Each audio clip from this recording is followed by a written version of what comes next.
Hey, what's good, everybody? We're going to try something different here today. Kind of enjoying doing the live thing. We're also testing out some different things. I'd love to get to this to be a point where you can actually call in, ask questions. So just playing around with this, I wanted to bring you some tips here today. First of all, if you're an existing client of Jazz Wealth, Wine and Wealth. It's going to be our short class that comes up this Thursday. We're going to do some really, really cool things with Nest Egg. If you're a client of Jazz Wealth, you haven't had a chance to get Nest Egg set up, you're going to want to do that before Thursday. That'll be Thursday evening. The email's going out here shortly so that you have the invite to get in there. Really, really excited about that. If you're not a client of Jazz Wealth, next Thursday, you're going to want to participate in our live class. It is Thursday, March 29th, actually. Just go to webinar.jazzwealth.com. You can register there. It's totally free. We're going to keep it really, really short, but I'm going to show you how investing $1 can make a huge, huge difference. So a lot of people say, man, we need to invest, thousands and thousands. We need to be a point where when we retire, we have millions and millions of dollars. Okay, you may want that, but I'm going to show you what difference every single dollar that you invest makes. So be sure to check that out, webinar.jazzwealth.com. That starts March 29th we're going to do it at 7, then we're going to redo it again at 9 p.m. Eastern Time. So no matter where you're at in the world, you can check that out. Now, here's the thing. I'm going to take an article. This was actually from The Fools of Investing. Motley Fool is a popular website.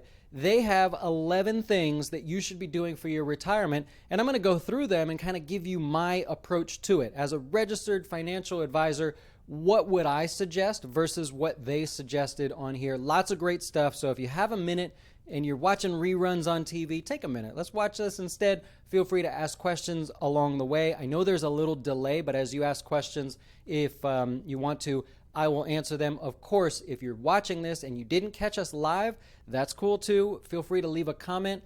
I make it my habit, my nightly homework, to reply to every single comment that I get, no matter how long it takes.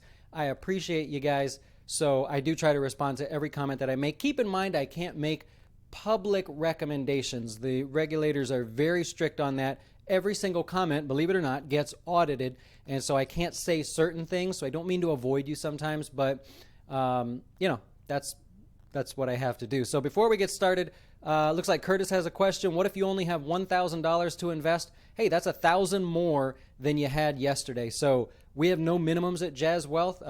Website should be on the page here somewhere. Feel free to go to Jazz Wealth. You can start an account there. Remember, we don't just invest for you. My job, my goal is to make it so that everyone that's investing is also managing their money correctly. Way different than anybody else that's out there. We will give you any advice. We will help you with anything. I'll tell you this real quick and then I'll get started. I literally have a customer that's asking me to follow one line item in their budget, and they came in under budget so far for the month of March. So I sent them an email, let them know they were doing well. I hope they continue that because we're really, really getting their money straight. They were very, very adamant that we can get their sort of budget in line. They have some spending issues, so I'm helping them out with that. Happy to do that for any other customer that comes along. I love it. That's kind of my fun thing to do. So again, I'm going to go over 11 things that you need to do for your retirement right now to get you set up, things you can do, things you can prepare for. And again, the 11 items come from Motley Fool, the website, fool.com. Very popular website for the investing world. So here's the deal. If you're younger, you're in your 30s, that's young. I'm 36, right? So that's young. But if you're younger, you've got to start. You've got to do something. And it really frustrated me how all these big companies that have the big buildings and the Super Bowl commercials, they're not willing to work with the beginner, the smaller investor. They're not willing to take that smaller investor and let them grow into something that'll be larger. The reason why is the smaller investors, you don't make any money.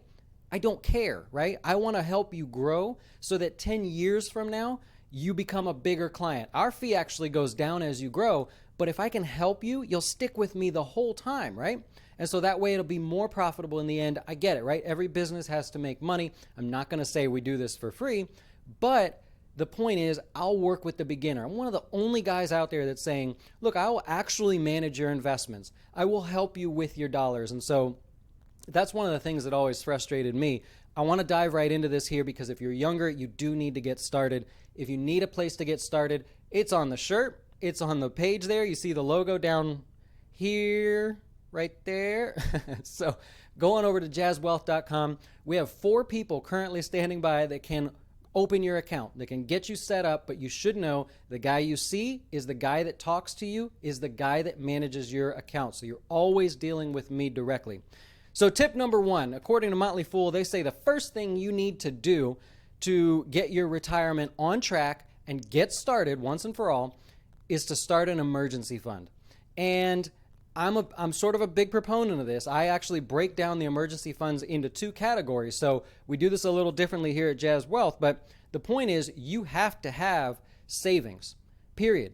You've got to have an emergency fund. I can't tell you how many people call me, existing clients, and say, Dustin, I'm in a little bit of trouble. I need to do this. I need to do that. I moved for a job. The job didn't pan out. I've got to move back home and I've got no money. And so they want to go to their 401k. They want to go to the existing savings that they have. That's a shame because you'll see in that class that we're going to do on March 29th. Again, it's webinar.jazzwealth.com if you want to register. Totally free. We won't mess with you. Just a free class. But every single dollar makes a difference. And I can't tell you how many people say, I just need to take out like $5,000 to get me here, get me there, whatever. And that $5,000 you're going to see in that class is going to end up costing you a ton of money. I don't want to give away any secrets, but for every dollar you take out, I'm going to show you what that's going to cost you. So really you need to have an emergency fund. And this sucks, right? Because emergency funds, they're so boring to set up, right? Nobody ever wants to do something for their future that takes time. I got to take away from that money I was going to spend on that car, and I want to go out to eat and all that. So the way that I would approach this is to say, okay, let's put all your money in Nest Egg. That's a product that we use with our clients. We don't sell data or anything like that. It's our own. We use it. We don't care really about the data, but we kind of compile all of your finances into one shot. And what we do is then we can go through and say, okay, did you know you spend this much money on this? Did you know you have 2 gym memberships? Did you know you have 3 investment accounts? Why don't we funnel those all into one? And so what we do is start chipping away at the money that you spend, because you know you're not tracking the money, right? Are you tracking every bit of your money? I don't think so. So what we do is we actually start chipping away until we go, okay, here is your spending. All of this is garbage, right? We run a balance sheet just like a corporation would do for their business. We'll run a balance sheet for you and say, okay, now that we've chipped away at all the garbage, the money you didn't know you were spending, okay, now let's put X number away for emergency fund. Let's put X number away for investing. So we make it a lot easier because we're not just telling you, you need to have an emergency fund. Every other guru on the planet says you need to have an emergency fund, but they don't tell you how to do it. They tell you how much of an emergency fund you should have, but they don't tell you where to chip away at your budget so that you can have that emergency fund. So big difference there. I agree with these guys. Number 1, have an emergency fund for the main reason that once we put money away for retirement, you cannot touch it. Don't mess with it. Let it grow. Because I tell you what, if you touched your money last year, let's say you took money out early last year, you missed out on 18+% growth in that account. You just can't afford to do that. That cost you 18%. So last year was a great year, obviously, but still, that's the point. So tip number 2, they say get out of debt. Now, I will disagree here a little bit. I'm not one of those that thinks you have to be debt-free. Surely, if you sleep better at night by being debt-free, then by all means, let's work out a plan to knock out your debt. But at this point, and I'm not going to be able to say this forever, but at this point, in this economy, 2018, this world that we live in, actually, except for maybe tomorrow, they're going to raise rates again. But at this point, debt, good debt, is cheap. Give you an example. My family, my wife and I have decided we don't need the expensive car. We want the cheaper car, and we don't really care, right? We went through that period where we had to have the car that everybody was like, oh man, cool car. But I still had to pay for that every day. So I made the decision to follow the advice that I'm giving my clients and actually get a cheaper car. An example, do I pay cash for that car? It's a cheap car. It's going to be about $14,000, $15,000. Do I pay cash for that? Or do I go get a loan? And so I called my bank, a credit union. I actually did a great video on how to get a loan for a car, what's the best way to go, and how to actually buy a car. I called them and they said, Dustin, 2.25% is your interest rate for that car. Now, in my head, I'm like, okay, that's basically free. I'm never going to pay that loan off early because what I can do with $15,000 over the lifetime of an auto loan versus paying in the 2.5%, I'll do it all day long. I'll pay them 2.5% to let me borrow that money. So in this case, that kind of debt, in my opinion, is a good thing. It's not bad. What's bad is credit card debt. We have to just get rid of these credit cards. I don't care if you get a reward. I don't care if they send you cash back. I don't care if they send a dog walker every other day to walk your dog. They're getting paid for that. You realize that's costing you more than it costs them to provide it to you. They're winning on this game. So credit card debt, you're looking at 15+% right now, and after tomorrow, once all that kicks in, rates go up again. Those interest rates on your credit card are just ticking up higher and higher. And to take something out from this article here, $15,000 in credit card debt could cost you $3,750 a year. $3,750 a year. Now, if you go to the webinar, webinar.jazzwealth.com, and you come to our class, I'm going to show you what $1 of that $3,750 equals out to be in the future. You're going to be pissed. You're going to be super pissed at all of the credit card debt that you have. So number 2, the second tip, 100%, you've got to get out of credit card debt, revolving credit card debt, revolving debt, I should say. Auto loans, home loans, if you want to put those off and you've got a 2, 3, 4, 5% interest rate, okay, that might be worth it. If you're old enough, you can go back and remember when people were paying 12, 15% for a home loan. Yeah, those days existed. That didn't make much sense, right? That's when you say, okay, I'm going to buy a home, but I'm going 15 years. I'm making my extra payments. I need to knock this thing out. That was a lot of debt. Right now in this world, debt is cheap. So if you need reasonable debt, and that's the key. Whoever's watching live right now, reasonable debt, okay? Credit cards are not reasonable. I've never met a reasonable credit card, and I don't buy the arguments from all of you that are leaving comments going, yeah, but I get so much in rewards, and I pay them off every month. Sure you do. Okay, right? Maybe 1% of you can do that. Actually, I think it was 7% of the people can actually beat the rewards program thing. So don't bother with them, right? Most of us don't need to bother with it. All right, tip number 3. Let's get moving on here. Have a retirement plan. That's what Motley Fool says. You need to have a retirement plan. A little general here, though. What is a retirement plan? So when my age, I'm 36, right? I said that. When my generation thinks of a retirement plan, we think sleep. We think boring, right? I don't want to talk about it. I don't want to go through this. I don't need a plan. I'll just put some money away. It'll be fine. We think of the guy in the suit and tie in the wingback chair sitting in his office, big old building. We're intimidated. We're not having a good time. That's what we think of with retirement plan. That's over. We have to cut that out. Retirement plan can be as simple as saying, I want to put X number of dollars away. And Dustin, if I put X number of dollars away, how does that help my taxes? How does that help my future? Is it even enough? Does it matter, right? So a retirement plan can start really, really basic. We can just start with this really simple plan. And what happens is the more you learn, you start to branch out. You go, wait a minute. There are other options. There's more that I can do. Wow, I did this. Now let me add a little bit more. And so what happens is the retirement plan has to be it has to be an ever-growing sort of plan. As you get more excited, you add to the plan. Don't dive in right away and just say, here's my plan. Yeah, all right, fine. I'm going to put this away and never going to see it, and that's what's going to happen. Take charge of it. Start simple. I can help you. jazzwealth.com, shameless plug there. It's on the shirt. But I can help you start with something basic. And most of our clients start with a really basic contribution plan. From there, we'll grow. We'll get going. We'll get pushing. We'll get moving along. It'll be great. Question is, do you have a rough percentage of a car loan debt to income ratio just as a basic rule of thumb? This is a tough one right now because any calculator that you use doesn't typically use the interest rate you're going to get, right? You got to get the rate first. So for me, like I found out 2.25%, you can look at something like that and here's the whole like bottom line to this. You only question your debt to income ratio when you are buying a car you probably shouldn't afford, right?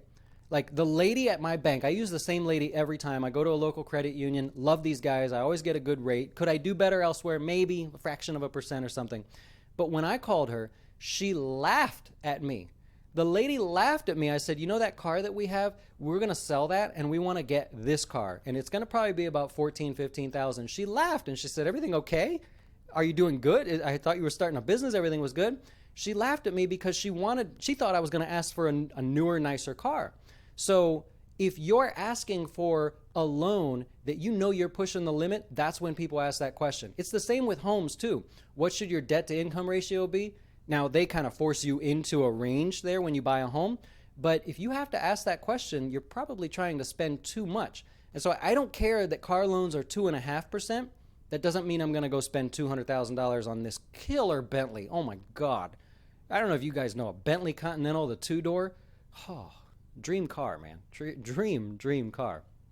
Anyways, so third tip was have a retirement plan. My advice here is start really simple. Let's just talk about a couple basic things and expand from there.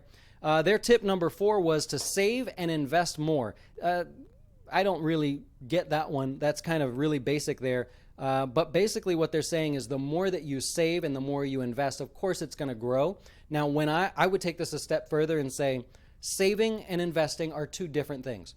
Your emergency fund, which we covered earlier, you really should be looking at a high interest savings account. If you don't have your money in a high interest savings account, go find one. I did a video, go scroll back on our videos just a little bit. I did one where I think I covered 4.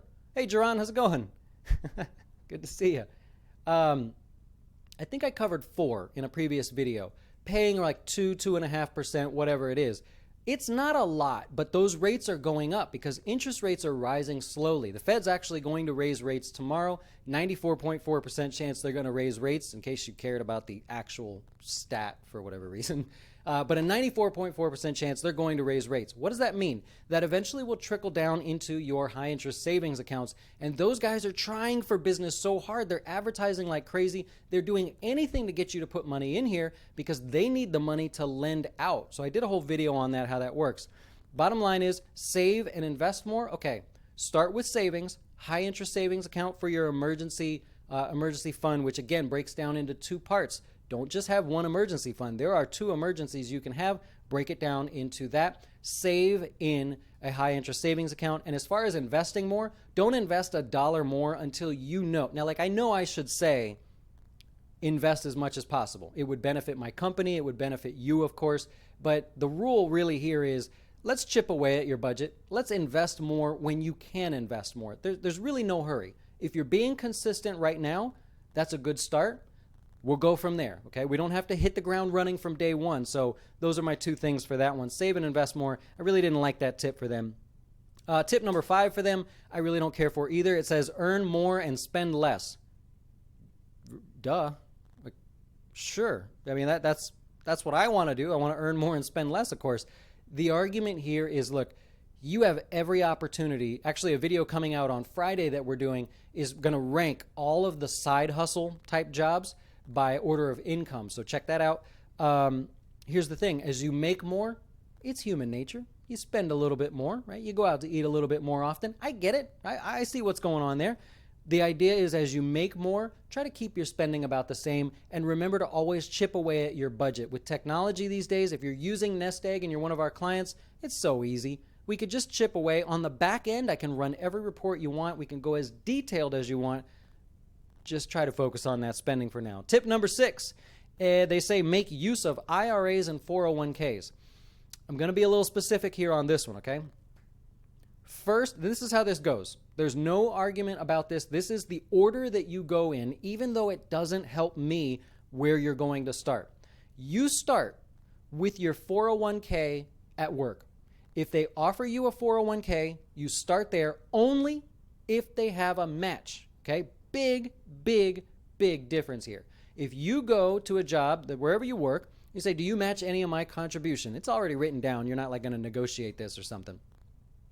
You go to them and you say, what are you going to do? Match 4%, 3%, whatever it is. You figure out that number and you only put enough dollars in that 401k to get the free money.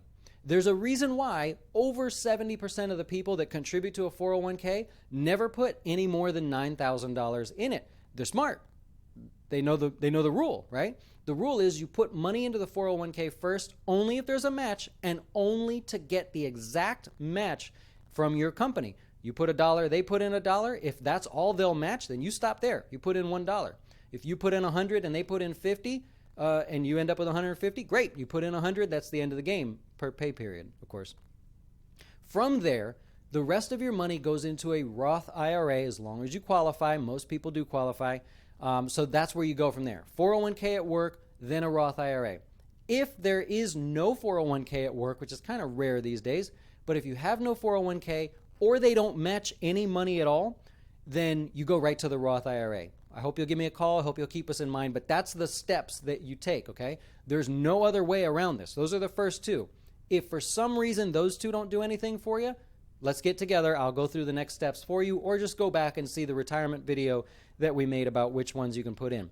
Roth IRA, $5,500. Your 401 is the max. Your 401k, you don't care what the max is. Almost no company says we'll match you dollar for dollar all the way up till the max. So it doesn't matter the max on those. I believe it's $18,500 for this year. Number 7, according to Motley Fool, is invest more effectively. All right. Well, that's a good start, but what does that mean, right? Most of us don't even know what's in our 401ks. We don't even know what's in our Roth IRAs. The argument they're making here is if you are investing for growth, and that's what you have in your head, you say, I want to be aggressive. I want to be aggressive and I want my money to grow because I'm young or whatever, then make sure that's what you're getting. Ask someone to take a look. Call the 401k company. Actually, they're not going to tell you, but you could try and just say, am I investing for growth? If you want to invest conservatively and you said, I can't handle the risk, I want to invest conservatively, then make sure you're invested conservatively within that window. It's not like perfect, right? But make sure you're within that window. So I'm guessing what they're saying by invest more effectively is invest for your risk tolerance and make sure that every single month, every quarter, whatever it is, you're looking in there at exactly what you have. If you want to be aggressive, make sure you're headed down that path. What we do at Jazz Wealth is we invest in a package of ETFs, and then if you say you want to be aggressive, we constantly sort of balance them out to make sure you are aggressive. So you'll see us in there making little tiny changes every now and then just to make sure. If you said aggressive, then that's how we're moving. If you said conservative, then that's how we're moving, and we're always going to rebalance to make sure that that is what you do. Number 8 is be insurance smart. Now, insurance smart to me means checking your auto insurance. Make them be honest with you. Shop around. You know, there's actually a formula that the top 3 big auto insurance companies use to raise your rates based on your shopping habit. And by that, I mean your car insurance. If a certain amount of time doesn't go by or goes by and you have not asked them for better rates or you have not shopped around at one of the other companies, then they'll start bumping your rates up. If you are a frequent shopper, let's say you have Geico, for instance, and they track this. And so if you shop around with State Farm or Allstate or whatever, they know that. They see you doing that, and they won't raise your rates as fast. If time goes by and you are not shopping around, then they figure you're not going anywhere, you're not even paying attention, you're going to notice your rate goes up a little bit. It sounds like a bit of a conspiracy theory, but it is totally true. This is actually how they do it. I did a video on this as well. So be insurance smart to me means keeping them honest. Shop around for the best deal. It takes like no time these days to shop around for auto insurance. Put the remote down, turn me off for a minute, and go shop around for auto insurance. The next thing I want you to keep in mind, whole life insurance, those type of products, garbage. You don't need them. If you really, really want life insurance, term life insurance is going to cost you about 1/10 of the price of whole life. And I know they make the whole life one sound attractive. The brochures are really shiny and they got the cool logo in the corner. Don't fall for that one. What do we got here? Number 9. How many tips are there? There were 11. All right. So number 9, they say prepare your paperwork. Great article, right? Very detailed.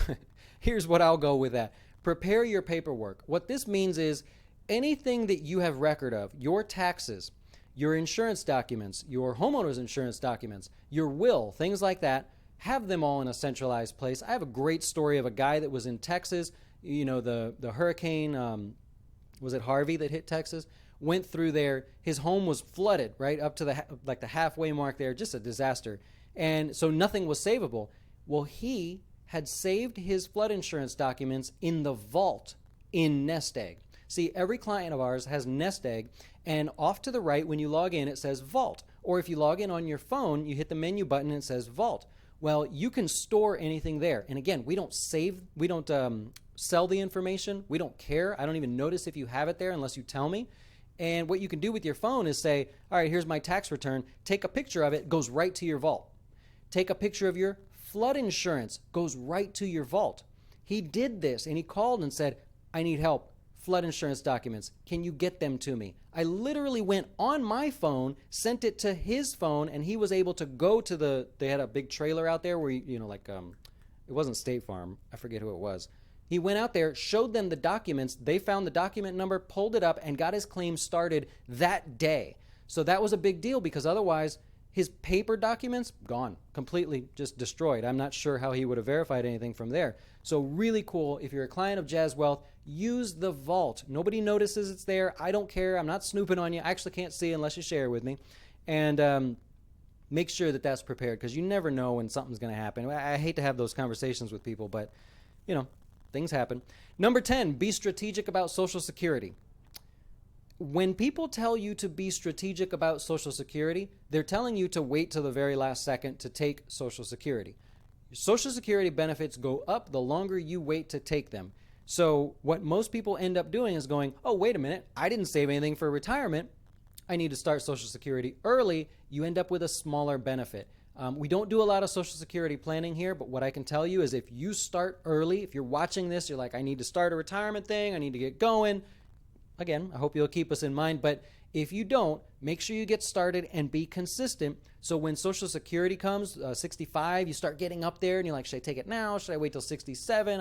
What should I do? You don't even have to play that game. You can say, gonna draw from my retirement for right now, gonna hold off Social Security for a couple years, take the bigger check then I'm gonna really max it out when I'm 67 and a half or whatever you decide to do. So be strategic about that. To me, means planning ahead. And number 11. Oh, number 11. So Motley Fool says the last thing you want to do for your retirement plan is you want to consult with a financial advisor. There are big differences in financial advisors here, okay? The industry is totally spread out here. I came from the side of the industry where the advisors were selling stuff. I wasn't actually in the mix for that. But I was on the side where I watched them sell these products, these mutual funds that had $595 loads on them, meaning when you sold one to a client, they paid $595 up front. Ridiculous. There's no good answer. They had a great sales pitch for that, by the way. I'll have to share that in another video. But they were selling products. They were selling insurance. They were selling their service. I'm okay with that. If someone's going to sell a service, then you decide if it's worth it or not. That's fair, right? Just like the car insurance. You shop around. Do you want to pay as little as possible? Maybe not. You probably want to pay somewhere in between. You want the best service for the best value. I get all that. Be very particular about the advisor you work for. For example, at Jazz Wealth, we are fiduciaries, right? That's a big one these days. Everybody asks that question. That just means we don't sell anything to you where we get a kickback, right?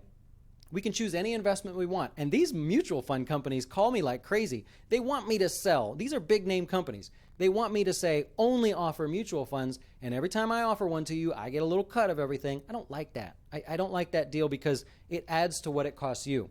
So when you talk to a financial advisor, there should be one fee, right? They should just say, it's this. It costs you 1%, 2%, whatever. I don't know what the number is. You decide if it's a good value. But it should just be kind of straight out there, right? There's no need to say, well, it's this much, and then if you do something else, it costs you this or whatever. If you call me 10 times a month, it costs you this or whatever. I actually did a video on Merrill Lynch. I went through their fee sheet, and I did a video announcing all the fees, and they sent me a cease and desist order. I was so scared I took the video down, but now that I've had the video reviewed by compliance, they said, yeah, you could talk about that. It doesn't matter. You didn't say anything wrong. So I'm going to put that video back up. Here's the thing. If you're going to use a financial advisor, the guy in the suit and the tie with the wingback chair, all that stuff is there because he doesn't wear a suit normally. He wears a normal t-shirt. He wears pajamas around his house, things like that. He's got to dress up to make you feel like he's more important. don't fall for that. So that's it. That's all I have for you. That's 11 tips. I hope you'll check out webinar.jazzwealth.com. That will be our live class, March 29th. If you're a client, Wine and Wealth comes out this Thursday. Really pumped about that. I've already picked out the wine on Instagram. I actually showed you the wine that I picked out. I'm going to look at a few of these questions here, see if I can answer them. Chan says, maxed out on retirement, HSA or invest in stock? You actually have a few choices there. If you're maxed out on your retirement plan, I would ask you, have you maxed out at work and the Roth IRA that you can do? Remember the steps that we went through? From there, you've got about 4 or 5 choices that you can go for. Depends on your risk. If you still want to be aggressive, okay, maybe just individual stocks are the way to go. If you're thinking about that medical stuff, keep in touch. We're getting ready to launch our HSAs for clients and stuff. So that might be interesting too. It'll really, I would go into more detail with you on that one.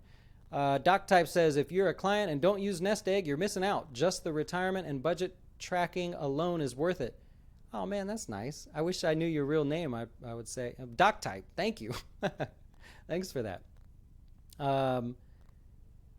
Brittany just started with Nest Egg. She loves it. Oh, great. Oh, that's awesome. So a couple people helping promote the Nest Egg there.